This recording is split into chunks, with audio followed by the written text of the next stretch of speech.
তোমরা আমি আল্লাহর সাথে তিনটা ব্যবসা করো। কার লোকে? আল্লাহর লোক। তিনটা ব্যবসা করতাম, আল্লাহ কইছেন যে তিনটা ব্যবসার কোনো লস নাই। দুনিয়া ব্যবসার মধ্যে লাভ লস আছে, আল্লাহর সাথে ব্যবসার মধ্যে কোনো লাভ লস, কোনো ধরনের লস নাই, খালি লাভ আর লাভ। সুবহানাল্লাহ। আল্লাহ কইছেন আমরা তিনটা ব্যবসা করতাম। আল্লাহ কইছেন যদি তিনটা ব্যবসা করি তাই পারবো, তাইলে আমি পুরা সব দিব, পুরস্কারটা পুরা কম তো না। ওয়াজিদাহুম মিন ফাদলিহি, আল্লাহ কইছেন আমি যদি চাই তাইলে অনুগ্রহ হইয়া এই ব্যবসা আরো বাড়াইয়া দিব, সওয়াব আরো বাড়াইয়া দিব। সুবহানাল্লাহ। তো তিনটা ব্যবসার কথা আমি আল্লাহ তৌফিক দিলে সংক্ষিপ্তভাবে আপনার সামনে পেশ করতাম। সাইয়ার সময় যেহেতু কম, আসর আর মাগরিবর মাঝখান খুব দামি একটা সময়, হাদিস শরীফ হয়েছে আসর আর মাগরিবর মাঝখানও দোয়া করলে দোয়া কবুল, কিন্তু দোয়া কবুলের সময় আমরা বলছি। এক নম্বর ব্যবসা হইল তেলাওয়াতুল কোরআন, কোরআন শরীফ তেলাওয়াত। সুবহানাল্লাহ। আমার নবীজি ফরমায় আমার উম্মতে যদি পাঠ করে আলিফ লাম মিম, তার আমলনামাত আল্লাহ 30টা নেকি দান করে দিব। আলিফে 10, লামে 10, মিমে 10। আমি বলি না আলিফ লাম মিম তিনটাই মিললে এক হরফ, বরং আলিফে হরফ, লামে হরফ, মিমে হরফ। কোরআন শরীফের প্রতিটা হরফে 10 নেকি। আল্লাহ 8ও দিতা নাই, 9ও দিতা নাই। আল্লাহ লিওয়াফিয়াহুম উজুরাহুম, পুরা সব দিন। সুবহানাল্লাহ। 8ও দিতা নাই, 9ও দিতা, 10-এর 10। ওয়াজিদাহুম মিন ফাদলিহি, আল্লাহ চাইলে আমি আরো বাড়াই দিব। 10 জায়গার থাকতো না 70 হয়ে যাব, 70ও জায়গার থাকতো না 700 হয়ে যাব। সুবহানাল্লাহ। আল্লাহ এখন চাইলে আরো বেশি, 700 থেকে আরো বেশি। মাগো তোমার একটি ছেলে মাদ্রাসাতে দিও, এই পৃথিবীর বুকে মাগো জান্নাত কিনে নিও। একটি হরফ পড়লে মাগো 10টি নেকি হয়, পিতা মাতার আমলনামায় অর্ধেক জমা হয়। আপনি পড়লে সওয়াব, আপনার মা বাবাও কিন্তু একটা সওয়াব পাই। এখানে মা বাবা রইলা সন্তান উত্তম উপার্জন। বাচ্চা যদি নাবালিক থাকে, কিতাবুর রুহের মধ্যে আনছেন, এই নাবালিক বাচ্চায় যদি কোরআন শরীফ তেলাওয়াত করে, দান সদকা করে, নামাজ পড়ে, রোজা রাখে, হজ করে, তার সওয়াব সারা মা বাপে পাইবে। মা বাবার আমলনামা ওঠো ওঠো ওঠো ইয়া যাইব। আর বাচ্চা যখন সাবালিক হইব, সাবালক হইব, বালিক সাবালিক হইব, তখন বাচ্চা যা নেক আমল করব, যদি কয় আল্লাহ আমি যা নেক আমল করব জীবনে সবটা আমার মা বাপ শরীকও এক নিয়তে আস্তার লাইফ চলি যাব। এক নিয়তে আস্তার লাইফ চলব। এখন আপনি যতবারও সুবহানাল্লাহ, আলহামদুলিল্লাহ, দুরূদ শরীফ, তারপরে নমাজ, রোজা, হজ, যাকাত যতটা করব, তসবিহ সবটা আপনার মা বাপ শরীক। সুবহানাল্লাহ। সবটা কত বড় ইহসান আল্লাহ আমরা প্রতি করছেন এই নবীর উম্মতের প্রতি। আমরা কোরআন শরীফ তেলাওয়াত করি, সবটা মৃত ব্যক্তির রুহের মধ্যে পৌঁছাই দিতাম, পারিনি না পারি না? পারি। এটার সব মৃত ব্যক্তি ভাইবানি না হইতা না? ভাইবা। আহলে হাদিসে কই ভাইতা না, যে ভরলা তাইনও ভাইবা, আর যার লাগি ভরছ এই নিতা হইতা না। ইতা ফতুয়া দিছে, ইদানিং আরেকটা দিছে ফতুয়া যে মৃত ব্যক্তির পাশে হইয়া কোরআন তেলাওয়াত করা হারাম। আচ্ছা, কোনো ব্যক্তি মারা গেলে তান্ডে যদি আমরা গোসল দিলাই, এই ফাঁক হইবা না, না ফাঁক থাকবো? ফাঁক। তাইলে কোনো ব্যক্তি পাক থাকে, তাইলে পাক পবিত্র ব্যক্তির পাশে হইয়া কোরআন তেলাওয়াত করতে কোনো অসুবিধা আছে না? কোনো অসুবিধা নেই। তো আহলে হাদিসের যে মশলা ও খলিতা আমরা মানতাম পারি না, কিতা কই না আপনারা? না মানতাম পারি না। ও তারার লোকে আপনার তো দ্বন্দ্ব। আপনারা কইন যে আপনারা আলিমও হল হলে কইন না কেন, ওইটা হারতা না কেমন রাখ পর্যন্ত। আকিদাগত একটা দ্বন্দ্ব আছে, মাসালাগত একটা দ্বন্দ্ব আছে, আছে নি না? কারণ আপনার চিন্তাধারার লগে আপনার মতর লগে আমার মত মিলত না, আপনার আকিদা বিশ্বাসের লগে আমার আকিদা বিশ্বাস মিলত না। আমরা মানুষ মরলে আমরা সিন্নি সালাত করি, আহলে হাদিসে কয় সিন্নি করিও না, করো যদি মুরতাদ দুজখ যাইব কি এখন হোক যায়। আর কেউ সিন্নি করবো নি, তার মৃত ব্যক্তিরে তার মা বাপরে মর্দরে দুজখ দিবার লাগে, সিন্নি করবো নি, সব করতো না। এখন সিন্নি করলে মৌতা দুজখ যায় কি চিন্তা করেন। তাইলে কেউ যদি কেউ লোকে দুশ্মনী থাকে আর তার দুশ্মন মরি যায়, তো সিন্নি একটা করিয়া করে দুজখ ওঠাই দেব। কি সুন্দর ব্যবস্থা দেব, ওলানি অবস্থা, মাতকা ওলানি অবস্থা। আল্লাহ ফরমাইছেন লা তাজিরু ওয়াজিরাতুন উযরা উখরা, একজনের পাপের বোঝা আরেকজনের চাপাইয়া দেওয়া যায় না। ইসলাম বেইনসাফপূর্ণ ধর্ম না, ঠিক কিনা না? একজন মারা গেছে আরেকজনে সিন্নি করছে, এর লাগি ব্যক্তি মৃত্যু যখন দায়িত্ব কি সিন্নি করলে যদি গুনাহ হয় তাহলে যে করছে তার হইব, যে করছে তার গুণ। তো আহলে হাদিসের কিছু মসলা হল আছে, এটা বেখাফা, এটা আমরা মানতাম পারি না, মারি না। এটা দেখুন যেন অনেক কত অকল হয় অতিরঞ্জিত। ইদানিং কইছে এগুলো তার নাম বললে আকরামুজ্জামান, শায়েখ আকরামুজ্জামান। এটা কইছে কইছে সবে বরাতর রাত মসজিদও খাটা বীর ঘোরার থাকি বেশ্যাখানায় সময় কাটানো বালা। মসজিদও একে যাইও না, বেশ্যাখানার যাইও না, বেশ্যাখানার গেলে কি বলে ভালো হয় জিনা করা। সবরাতর রাত মসজিদও দলইয়া ই বেদাত করার থাকি জিনা করে একে ভালো।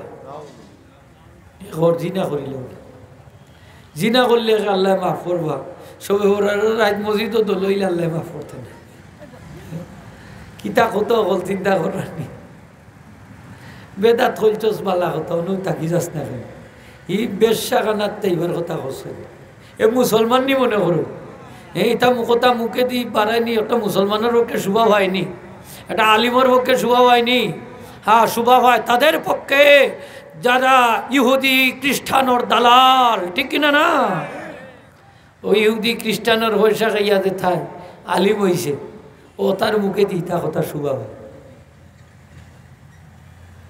ইটা কথা হওয়ার কি দরকার আছে, ঠিক না মুরব্বী? আপনি একটা জিনিস বালা হয় না হোক, আমি এই কারণে এটা বালা হয় না, আমরা তো হই যে এটা ঠিক না, এটা হই না নি হোক, এর লাগি একবারে ওটা ওলানি অবস্থা মতো। অথচ সবে বরাত যেটা আমরা পালন করি এটা হাদিস দ্বারা প্রমাণিত, সুবহানাল্লাহ হোক,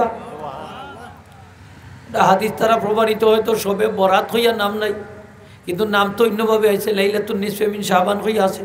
শাবানের অর্ধ ওই 15তম রাত্রি, 14তম দিবাগত রাত 15তম রাত্রির কথা হইয়া হাদিস শরীফ আইছে।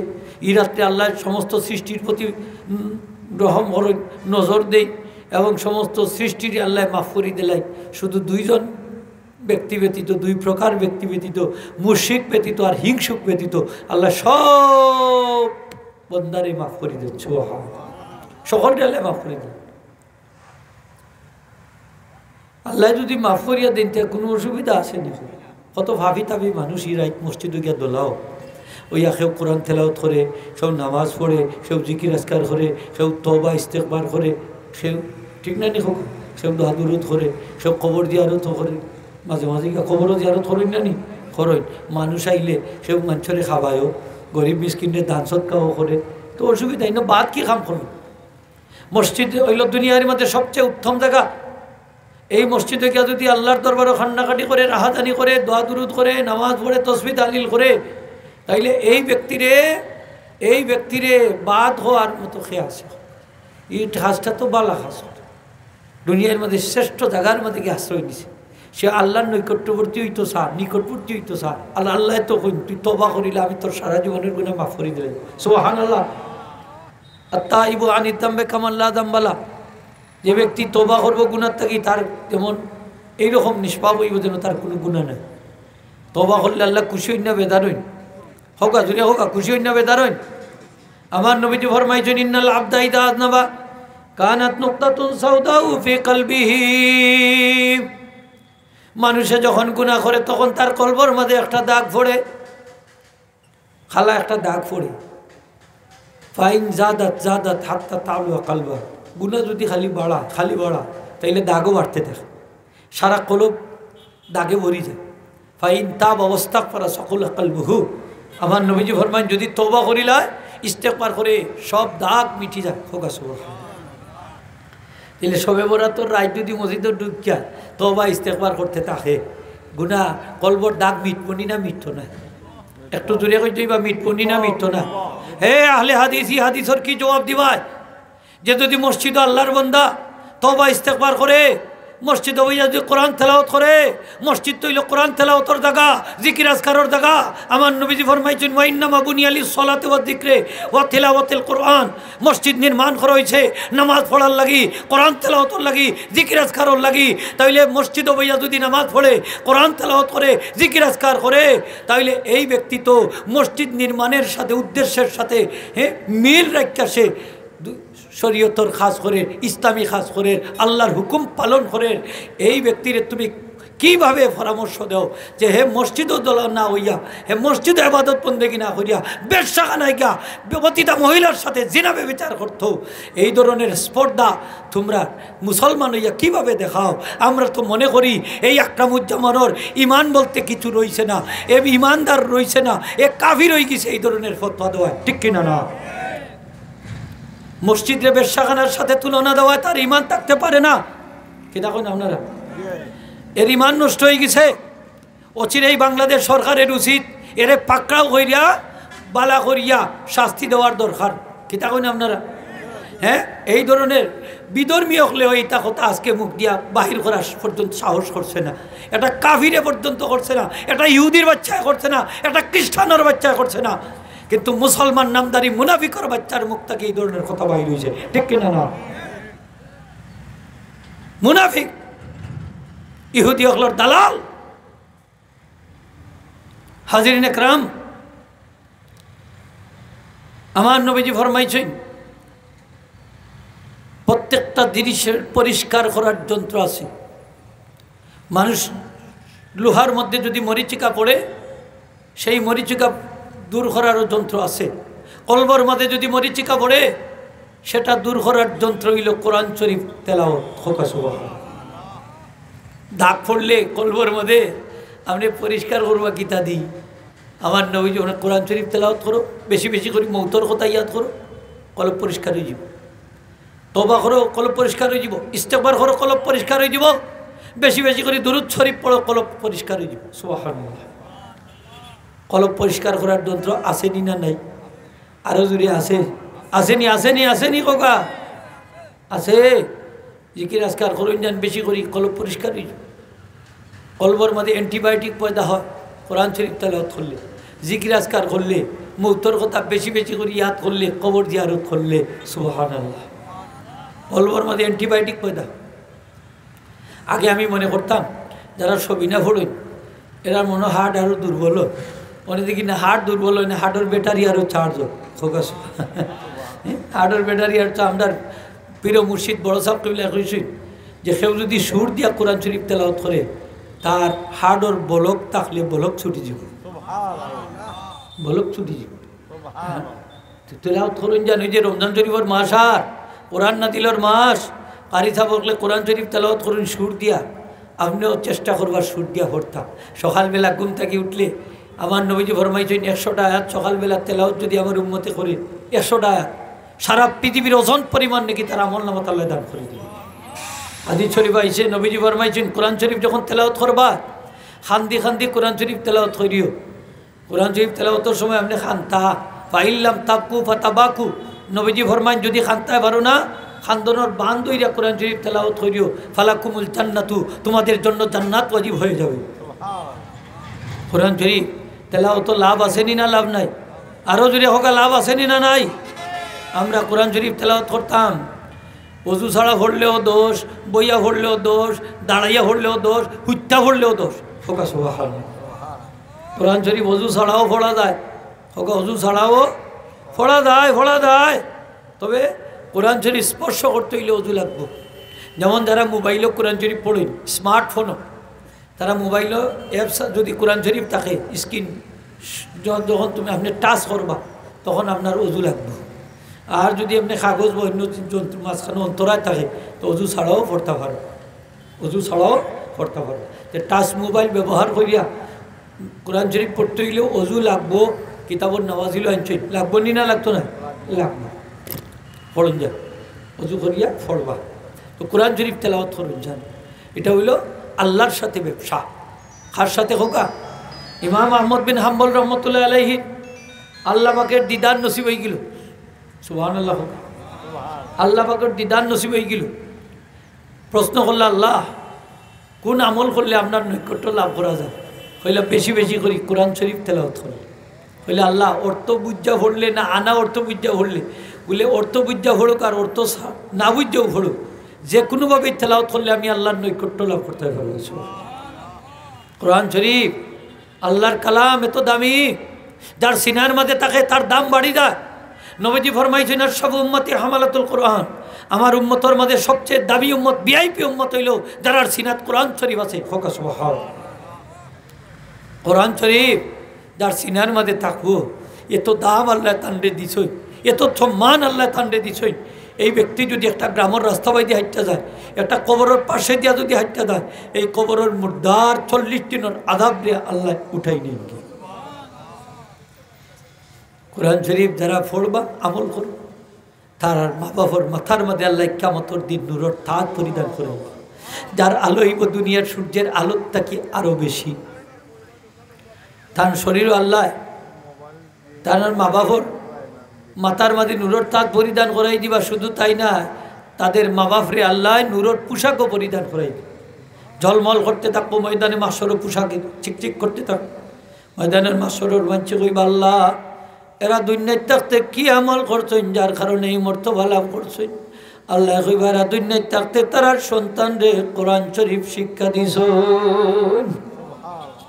কোরআন শরীফ পড়াইন যান, বাচ্চা ধরে শিক্ষা দিন যান। যদি কোরআন ও নূর সিনাত থাকে, এই বাচ্চা কখনো ডাইভার্ট হইতো না, নষ্ট হইতো না, বিপদকামী হইতো না, চরিত্রহীন হইতো না, সুর হইতো না, ডাকাইত হইতো না, সুদকুর হইতো না, ঘুষখোর হইতো না, মদকুর হইতো না, জিনাকুর হইতো না, সন্ত্রাসী হইতো না, মস্তান হইতো না, ছিনতাইকারী হইতো না, মানুষের জায়গা জুড়ে দখলকারী হইতো না, এ হিংসুক হইতো না, এ অহংকারী হইতো না, এ মুনাফিক হইতো না, সাচ্চা ইমানদার হইব। ঠিক কিনা না? মানুষের সাথে প্রতারণা করতো না, মিথ্যা কথা হইতো না, মিথ্যা সাক্ষী দিত না, ধোঁকাবাজ হইতো না। এখানে তার সিনাত কোরআন শরীফ আছে। কি আছে খোকা? কোরআন শরীফ আছে। আমরা মুসলমান, কিন্তু আজকে আমরা চরিত্রে তো খারাপ হলে আমরা চরিত্রের মধ্যে কোরআন শরীফ নাই। ঠিক না নি? ঠিক না নি খোকা? জবাব দোকা। চরিত্রের মধ্যে কোরআন শরীফ নাই। যদি কোরআন শরীফ থাকতো তাহলে আমরা এত দুর্নীতিপরায়ণ হইতাম না, আমরা এত চরিত্রহীন হইতাম না। আজকে আমরা হইতাম বিশ্বর মাঝে সেরা জাতি মুসলমান। সুবহানাল্লাহ। আজকে বিধর্মী হলে আমরা কালচার দেখি আমরা ঘৃণা করে, আমরা চরিত্র খারাপ, আমরা মুসলমান হইয়া মিথ্যা কথা কই, মিথ্যা সাক্ষী দেই, মানুষের ঠগাই, নিজের বাইরে পর্যন্ত নিজের ভাইয়ের সাথে আমরা গাদ্দারি করি, প্রতারণা করি। ঠিক কিনা না? হ্যাঁ, আমরা এখন অন্যর ক্ষতি করি, মানুষের বালাই দীক্ষা মনরে আমরা সুন্দর রাখতাম পারি না। খালি এক ভাই আর ভাইয়ের পিছনে, একজন আরেকজনের পিছনে খালি বাস হাঁটাই, তারে ক্ষতিগ্রস্ত করার লাগি। ঠিক না নি? করে চুরি করে, ডাকাতি করে, ছিনতাই করে, সুদ খায়, ঘুষ খায়, মদ খায়, নাউজুবিল্লাহ। অর্থাৎ চরিত্র আমরা মুসলমানের কি কারণে আইছে? আমরা কোরআন শরীফ থেকে দূরে সরে গেছি, কোরআন শরীফ থেকে দূরে সরে গেছি। আজকে মসজিদের মতল্লি পর্যন্ত ওই যায় সুর, ডাকাত, সুদকুর, ঘুষকুর, মদকুর, গাঞ্জাকুর, নমাজ পড়ে না, বেনমাজি মসজিদের মতল্লি। নাউজুবিল্লাহ হোক, নাউজুবিল্লাহ হোক। ঠিক না নিহত? অনেক জায়গাত ওই গোঠে। আজকে সমাজও দেখবা সবচেয়ে বড় চরিত্রহীন ওগু সমাজের মাতব্বর নেতা, লিডার। মসজিদের ইমাম সাহেব আমরা কই সবচেয়ে ভালো মানুষ, খালি ইলেকশনে খাড়া করুকাতে মানে সব বাস্ক খালি থাকবো, বুট নাই। আর দেখো এলাকার বড় সন্ত্রাসী, বড় মস্তান, বড় ডাকাত, সুদকুর, ঘুষকুর, মদকুর, জিনাকুর, সব দেখবা তার বাস্ক বড়া। হ্যাঁ মাতুন না খানে 4 বছর ওরা বালা মঞ্চরে সাপোর্ট করতো না, বালা মঞ্চরে সাপোর্ট করতো না। হাই রে হাই, কি সমাজটা আইছে আমরা দেশ। এমনি ইমাম সাহেব রাখতে সময় কয়, হ্যাঁ ইমাম সাহেবরা বালা দীক্ষা রাখব, কোনো দাগ দুক্তা স্পট থাকতো না। কত সুন্দর চরিত্র ইমাম সাহেবের। এই অত সুন্দর চরিত্রের মানুষ যদি আজকে দেশ চালায়, তাইলে দেশের মাঝে 2 নম্বরই চলব নি, দেশ দুর্নীতির বিশ্ব চ্যাম্পিয়ন হইব নি। মাতই না কেনে? হ্যাঁ, দেশের উন্নতি হইব, দেশ এবং জাতির উন্নতি হইব, গরিব মেহনতি জনতার উন্নতি হইব, লাভ হইব লাভ। ওই যে আজকে আমরা ছোট সাপ সংসদও গেছই, লাভ হইব না লস হইব? তান কিতা প্রজেক্টটা কি আরো বাঘ বইবানি, খাইবা নাইনি? হ্যাঁ, এ বাড়ির বিল্ডিং আরো 100টা বানাইবা, ওলানি বিষয়, বরং আরো হকেটর পয়সা যাইব, ঠিক কিনা না?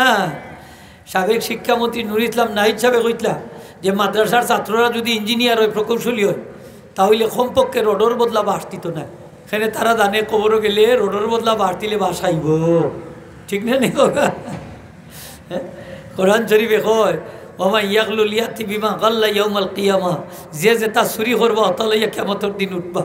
সুতরাং আপনি যদি এখন জুতাও চুরি করেন, মরার পরেও জুতাখান ভাইবা, এখন চাদর চুরি করলেও ভাইবা, এটা সুই চুরি করলেও ভাইবা, রড সিমেন্ট ডেউটিন পাত্তর বালু চুরি করেন তাও ভাইবা, বিস্কুট চুরি করেন তাও ভাইবা, গরিবর বিজিএফে কার্ডর মাল চুরি করেন তাও ভাইবা। যে যেটা চুরি করবো তাও ভাইবা। গরু চুরি গরুগুনো ভাইব, গরু চুর থাকলে শুনো গরুগুনো ভাইবা, সব আগুনের রয়ে যাব। সকাল আগুনের সবগুলি কইব আমরা রে চুরি করছিলে, আমরা রে লইয়া যা ময়দানে বাসর, সোয়ার হইব তার ভিটিত। হ্যাঁ, লইয়া যাইতেইব ময়দানে বাসর। যখন কোরআনের শিক্ষা তার মাঝে থাকবো, হইব রে বাবা আমার চুরি করার দরকার, হোকা হোকা চুরি করার দরকার নাই। মাই গো, ইটা যদি আরেকবার পাওয়া যায় তাইলে আমি ইটা চুরি করে কি লাভ? হ্যাঁ, গরু তার ভিটি তাজান দিব, রোডে সিমেন্টে ডেউটিনে তার ভিটি তাজান দিব, যে যেটা চুরি করবো তাই তার ভিটি তাজান দিব, আজান দিব, লইয়া যাইতেইব ময়দানে বাক্সর। বাবা ইয়াকলুল ইয়াতি বিমা গাল্লা ইয়াউমাল কিয়ামা, যে যেটা চুরি করবো তা লইয়া হাজির হইব। গনিমতের মাল চুরি হয়ে গেল, চুরি হয়ে গেল, চাদর এখান টুকাইয়া হওয়া যায় না। যখন আয়াত না দিলে গেল ইয়াকলুল ইয়াতি বিমা গাল্লা ইয়াউমাল কিয়ামা, এক সাহাবী চাদর এখান লইয়া আইছেন, কই হুজুর ও চাদর, এই যে একজনে হতা হেন হতা, নবীজি ফরমাইন যদি চাদর দিতাই না তাইলে কিয়ামতের দিনই চাদর আগুনের চাদর হইয়া আইল। জানি না একটা সুইও যদি কেউ চুরি করে, সুইটা আগুনের সুই হইয়া কিয়ামতের দিন উঠব। নাউজুবিল্লাহ হোক, নাউজুবিল্লাহ হোক। সুতরাং যারা সিনাত কোরআন শরীফ আছে, যারা কোরআনের শিক্ষাকে নিজের চরিত্রের মধ্যে ধারণ করছে, এরা কখনো চুরি করতে পারে না, ঠিক কিনা না হোক? এরা ডাকাতি করতে পারে না, পরের সম্পদ আত্মসাৎ করতে পারে না, কারণ এটা কোরআনের শিক্ষা নয়। কোরআন বলে এই সবগুলো হলো হারাম। এইসব কি হোকা, আরও যেটা হোকা, এসব কি হারাম, হারাম। এর লাগি হুঁশিয়ার সাবধান। কোরআন শরীফ খালি তেলাওয়াত করিয়া শেষ নয়, কোরআন শরীফ অনুযায়ী আমরা আমল করতে হইব, আমরা জীবন গঠন করতে হইব। মোহতারাম হাজিরিন, আজকে আমরা রেতো দারিদ্রতা, আমরা দারিদ্রতার অভিশাপে জড়িত। আজকে যদি আমরা কোরআন শরীফে তেলাওয়াত করতাম, প্রত্যেক রাত্রে যদি সূরা ওয়াকিয়াটা পড়তাম, আমার নবীজি ফরমাইছেন লাম তুসিবহু ফাকাতুন আবাদা, আমার উম্মতের দারিদ্রতা স্পর্শ করতো না। খোকা সুবহান, হ্যাঁ, দারিদ্রতা স্পর্শ করতো না যদি আপনি সূরা ওয়াকিয়াটা পড়েন মাগরিবের বাদে। ব্যবসায়ী ভাই, আপনার দোকানে যদি আপনি সূরা ওয়াকিয়াটা তেলাওয়াত করেন, আপনার ব্যবসা বাণিজ্যের মাঝে বরকত হইব। আজকে হাফিজি মাদ্রাসা, এতিমখানা আছে, লিল্লা বোর্ডিং আছে, সূরা ওয়াকিয়াটা পড়াইবা, গায়েব থাকি সাহায্য। সুবহানাল্লাহ। আপনার ঘরের মাঝে আপনি আপনার স্ত্রীরে কইবা সূরা ওয়াকিয়া পড়ার লাগি, আপনার ঘরের মাঝে আল্লাহ বরকত দান করে দিব। রহমত না দিলেইব, আপনি নিজে পাঠ করো কা, আপনার অভাব অনটন দূর হইব। আপনার বাচ্চা কাচ্চারে অভ্যস্ত করো কা এই সূরা পাঠ করার লাগি। আল্লাহর কসম দিয়া কইয়ার জীবনে কারো কাছে হাত পাতা লাগতো না। সুবহানাল্লাহ। আল্লাহ উফরে রাত বানাইয়া রাখবা, উফরে রাত বানাইয়া রাখবা। সূরা ওয়াকিয়া পড়ন যান, ফড়িয়া বাহির যান করতে কি খরচ ভাইবা, মানে খরচ দিব, আপনার ঋণ দিব, ঋণ দিব। এই সূরার এত পাওয়ার, অ্যাকশন। সূরা ওয়াকিয়াটা পড়ন যান। আজকে তো আমরা অভাব অনটন যায় না, আমরা মুসলমান, খেনে যাইব গিলা হোক আমরা নবীজিরে মহব্বত করি, অত নবীজির সুন্নতরে মহব্বত করি না। নবীজি যে আমল বাতাই দিয়েছেন এগুলো আমরা করি না। কিন্তু সাহাবা ইকরামের আদতে শরীফ আসিল, নবীজি তারারে যে নির্দেশ দিতা, যে আমলের কথা কইতা, সাথে সাথে তা পালন করতা। সুবহানাল্লাহ হোগা। এক সাহাবি গেছেন নবীজির দরবারও, যখন ইয়া রাসূলুল্লাহ ইসলাম আমার সব সময় অভাব অনটন লাগিয়া থাকে, আমার একটা আমল বাতাই দেও, আমার অভাব দায়িত্ব কি? নবীজি ফরমাইন, সাহাবি রে, তুমি যখন গরুর মাঝে ঢুকবা তখন 3টা কাজ করিয়া গরু ঢুকো। 1 নম্বর হইল সালাম খান দিয়া গরু ঢুকবা, 2 নম্বর হইলে আমি নবীজিরও সালাম দিবা, 3 নম্বর হইলে একবার কুল হু আল্লাহ সূরাটা পাঠ করবা। কয়টা কথা কইছেন? 3টা। সকলে কইলে খুশি হইমু। কয়টা হোগা? 1 নম্বর হইল সালাম দিতাম। হোগা চাইতে কি একবার আসসালামু আলাইকুম, 10টা নেকি হইব। গরু ঢুকবা সালাম দিয়া, সালামর কারণে সারা গরুর মধ্যে আল্লাহ রহমত বরকত দান করি। সালামর অত দাম। নবীজি ফরমাইছেন সালাম হইলে ইবাদত, একমাত্র আমার উম্মতরে আল্লাহ সালাম দান করছেন। সুবহানাল্লাহ। আর খেউকে দিয়েছেন সালাম ইবাদত। রাস্তাঘাটে মুসলমান দেখা হইলে সালাম দিতাম, যত বেশি সালাম দিব, যত বেশি সালাম দিব, আমার নবীজি ফরমাইন আমার উম্মত সহি সালামতে জান্নাতে যাইব। সালাম বেশ করি দেন যান, তবে শুদ্ধ গান করি দেন যান। আসসালামু আলাইকুম, সালাম আলাইকুম, সালাম আলাইকুম, ইতা সালাম দেন না যান, ইতা সওয়াব হই না, গুণ হইব, কবিরা গুণ হইব। আপনি সালাম দিবা আসসালামু আলাইকুম, সিনটা ডাবল করিয়া আসসালামু আলাইকুম।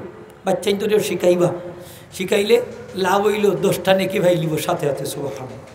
সালাম দিয়া গরু ঢুকবা। 2 নম্বর হইল আমার নবীজি ফরমায়, আমি নবীরেও সালাম দিও। গরুর মাঝে ঢুকতে নবীজিরে সালাম দেওয়া যায়, যায়নি না যায় না? কারণটা কি? লিয়ান্না রুহান নবী সাল্লাল্লাহু আলাইহি ওয়াসাল্লাম হাদিরুন ফি বুয়ুতি আলিল ইসলাম। কারণ আমার নবীজির রূহ মোবারক প্রত্যেক ইমানদারের ঘরে হাজির। সরে শিবার মাঝে আনছেন যে নবীজির রূহ মোবারক প্রত্যেক ইমানদারের ঘরে হাজির। এই জন্য আপনার ঘরেও ঢুকলে আপনি নবীজিকে সালাম দিতে পারেন, কোনো অসুবিধা নাই। দেখুন যান এটারে শিরিক কইলিবা যে নবীজির রূহ মোবারক আমার ঘরেও আসছে নি। ইমাম গাজালি সাহেব ফরমাইন সাল্লিম আলাইহি ইযা দাখালতা ফিল মসজিদে ফাইন্নাহু সাল্লাল্লাহু ইয়াহদুরু ফিল মসজিদে। যখন তুমি মসজিদও ঢুকবা আমার নবীজিরে সালাম খান দে মসজিদও ঢুকো, ফাইন্নাহু সাল্লাল্লাহু ইয়াহদুরু ফিল মসজিদে, কারণ আমার নবীজি মসজিদের মধ্যে হাজির। সুবহানাল্লাহ। একটা দলিল দেওয়া যায়, দেখো আজকে কিতাবটার নাম হইল ফদলুস সালাতে আলা নবী সাল্লাল্লাহু আলাইহি ওয়াসাল্লাম। লেখছেন হযরত ইমাম কাজী আবু ইসহাক ইসমাইল ইবনে ইসহাক রহমতুল্লাহ আলাইহি আল মালিকি। প্রায় 1300 বছর আগের কিতাব। আলহামদুলিল্লাহ। এই কিতাবও আনছেন যে রাসূল পাক সাল্লাল্লাহু আলাইহি ওয়াসাল্লাম তার আদরের মেয়ে হযরত ফাতেমারে কইরা যে হ্যাঁ আমার আদরের মেয়ে, ইয়া বুনাইয়া ইদা দাখালতিল মসজিদা ফাকুলি বিসমিল্লাহ ওয়াসসালামু আলা রাসূলিল্লাহ আল্লাহুম্মা সাল্লি আলা মুহাম্মদ ওয়া আলা আলি মুহাম্মদ আল্লাহুম্মা ইগফির লানা ওয়ারহামনা ওয়াফতাহ লানা আবওয়াব রাহমাতিক। মসজিদে ঢুকবার দোয়া আমার নবীজি হযরতে খাতুনে জান্নাত ফাতেমা রাদিয়াল্লাহু আনহা শিখাই দিরা যে তখন তুমি মসজিদে ঢুকবা তখন তুমি বিসমিল্লাহ হইও, আমি নবীরে সালাম দিও, আর আমি নবীর উপরে দুরূদও পড়িও। সুবহানাল্লাহ। কিতাবটা কি হইয়ার নবীজি ফরমায়েন যখন তুমি মসজিদে ঢুকবা কইবা বিসমিল্লাহ, তারপরে কই আসসালামু আলা রাসূলিল্লাহ, তারপরে কই আল্লাহুম্মা সাল্লি আলা মুহাম্মদ ওয়া আলা আলি মুহাম্মদ আল্লাহুম্মা ইগফির লানা ওয়ারহামনা ওয়াফতাহ লানা আবওয়াবা রাহমাতিক। আবার যখন তুমি মসজিদে বাইরে হইবা ঠিক অনুরূপভাবে হইবা আল্লাহ বিসমিল্লাহি হোকা বিসমিল্লাহ আসসালামু আলা রাসূলিল্লাহ আল্লাহুম্মা সাল্লি আলা মুহাম্মদ ওয়া আলা আলি মুহাম্মদ আল্লাহুম্মা ইন্নী আসআলুকা মিন ফাদলিক। তখন তুমি এই দোয়া পড়িয়া মসজিদ থেকে বাহির হইও। তাইলে নবীজি শিখাইছই যে যখন তুমি মসজিদও ঢুকবা আমি নবীজিরেও সালাম দিও। তাইলে কি বোঝা গেল? নবীজি কি তা মসজিদও আসেননি? বলে হ্যাঁ, নবীজির রূহ মোবারক মসজিদের মধ্যেও বিদ্যমান। সুবহানাল্লাহ। এটা কখনো শিরিক হইতে পারে না। হোক এটা কখনো শিরিক হইতে পারে? এটা আকিদা বিশ্বাস মাথা থেকে উঠাই দেওকা, এই ধারণার মাথা থেকে উঠাই দেওকা। নবীজিরে সালাম দিলে এই সালাম খানো নবীজির কাছে গিয়ে পৌঁছে, সালাম খানোর সাথে সাথে নবীজির কাছে যায়। এই হেতিমগঞ্জ বাজার থেকে ইয়া নবী সালামু আলাইকা হইয়া সালাম দিলেও এই সালাম আমার নবীজির দরবারে গিয়ে পৌঁছে। বিশ্বাস হয়নি? এই বিশ্বাস আসেনি আপনার? আমি আর একটা দলিল দেওয়া যাই, আর দেখিলেও কা আপনারা কিতাব আমার সাথে আছে লাগি সেই কিতাবটা কি পড়লাম, কিতাবখান আমার সাথে আছে। হযরত ইমাম জৈনুল আবেদিন রহমতুল্লাহ আলাইহি দরবারও আলোচনা করইল এক ব্যক্তি প্রত্যেক দিন নবীজির রোজা আতর জিয়ারত যায়, অনেক দূর থেকে হয়, প্রত্যেক দিন জিয়ারত করি। খাসটা বালা না ভাত বালা, তাই তারে ডাকাইয়া আনছে। আইনা কইলা, এ ব্যক্তি তুমি প্রত্যেক দিন এত দূর থাকি আইয়া তুমি কবর জিয়ারত করো, তোমার কিতা খাম কাজ নাইনি সংসারের, প্রত্যেক দিন আও খেনে? সে কি জবাব দিছে জানেননি? সে কইল, উহিব্বুত তাসলিমা, হুজুর আমি নবীজিরে সালাম দেওয়া পছন্দ করি, সালাম দেওয়া পছন্দ করি। তখন নবীজি কি ফরমাইছেন জানেননি? তখন তখন ইমাম জৈনুল আবেদিনে ফরমাইলা, আমি তোমার একটা হাদিস বর্ণনা করলাম, যেটা আমি আমার পিতা ইমাম হুসাইন রাদিয়াল্লাহু থেকে শুনছি, আমার পিতা তার পিতা আলী রাদিয়াল্লাহু থেকে শুনছেন। আমার নবীজি ইরশাদ করেছেন যে রাসূল পাক সাল্লাল্লাহু আলাইহি ওয়াসাল্লাম ইরশাদ ফরমাইরা, লা তাজালু কবরি ঈদা, আমার মরার পরে তোমরা আমার কবরে ঈদ বানাইও না, বিনোদনের জায়গা বানাইও না, সেলফি তোলার জায়গা বানাইও না। ওয়ালা তাজালু বুয়ুতাকুম কুবুরা, আর তোমরা গড়ে কবর বানাইও না। সুম্মা সল্লু আলাইয়া ওয়াসাল্লিমু হাইসুমা কুনতুম, তোমরা জমিনের যে জায়গার থাকবা ও জায়গার থাকিয়া তোমরা আমি নবীর উপরে দুরূদ পড়বা, আমি নবীজিরে সালাম দিবা। ফাসাইউবাল্লাগুনি সালামুকুম ওয়া সালাতুকুম, তোমরা যেই মাত্র দুরূদ পড়বা সালাম দিবা, সাথে সাথে তোমাদের সালাম তোমাদের দুরূদ আমি নবীর কাছে পৌঁছে দেওয়া হবে। এটা দিয়ে বুঝাইলে, হে ব্যক্তি তুমি বাড়ির থেকে যদি নবীজিরে সালাম দাও, এই সালামটাও নবীজির কাছে ইয়া সাথে সাথে পৌঁছে দিব। সুতরাং প্রত্যেক দিন কষ্ট করিয়া রোজায় আতরে আসার দরকার। সুবহানাল্লাহ। তাইলে আমরা বাংলাদেশ থেকে যদি সালাম দেই প্রত্যেক দিন, সালাম যাইবনি না যাইতো না? আস্তে আস্তে এখানে জুড়ে হোকা যাইবনি না যাইতো না? এই বিশ্বাস আমরা আসেনি না নাই? আছে আছে আছে। সালাম দেন যান, সালাম দিন যান, প্রত্যেক দিন সালাম দিবা। এই সালাম খান আমার নবীজির দরবারে গিয়ে পৌঁছবো। আলহামদুলিল্লাহ হোকা পৌঁছবো। সাহাবি যখন আমল করা শুরু করে দিছেন, তিনটা কাজ কইরা গড়ে ঢুকইন, সালামও দেন, নবীজিরও সালাম দেন, কুল্লু আল্লাহ পাঠ করেন। কিছুদিনের মধ্যে তার অভাব অনটন দূর হয়ে গেছে। যখন আসলাম এইভাবে আমল করার বদৌলতে আমার অভাব অনটন দূর হয়ে গেছে। হোকা সুবহানাল্লাহ। হাজিরিন একরাম, তাহলে কোরআন শরীফটা আমরা তেলাওয়াত করতাম, রাজি নিয়ে সকলে রাজি।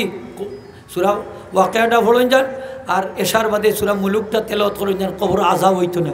সূরা ইয়াসিন সকাল সন্ধ্যায় পড়লে যে কোনো সময় মারা যাইবা, শহীদি মত নসিব হয়ে যাবে। তিনটা সূরা লাজিম করিল বা কুল্লু আল্লাহ ফালাক না, সকালে 3 বার করে বিকেলে 3 বার পড়লে তাও ফড়ন যদি, তাহলে আপনার জিন ইনসানে কোনো ক্ষতি করতে পারতো না। আমার নবীজি 3টা সূরা পাঠ করি ঘুমাইতা, কুল্লু আল্লাহ ফালাক নাস একবার করি করতা, কুল্লু আল্লাহ ফালাক নাস একবার করি হাতু ফুদিয়া মাথা মুবারক থেকে নিয়ে পা মুবারক মাসে করতা, আবার একবার করে 3টা সূরা পাঠ করিয়া ফুদিয়া মাসে করতা, আবার একবার করে পাঠ করি মাসে করে ফুদিতা মাসে করতা, তারপরে ঘুমাইতা। শরীরটা হেফাজত হয়ে গেল। সুবহানাল্লাহ। আমল করুন যান।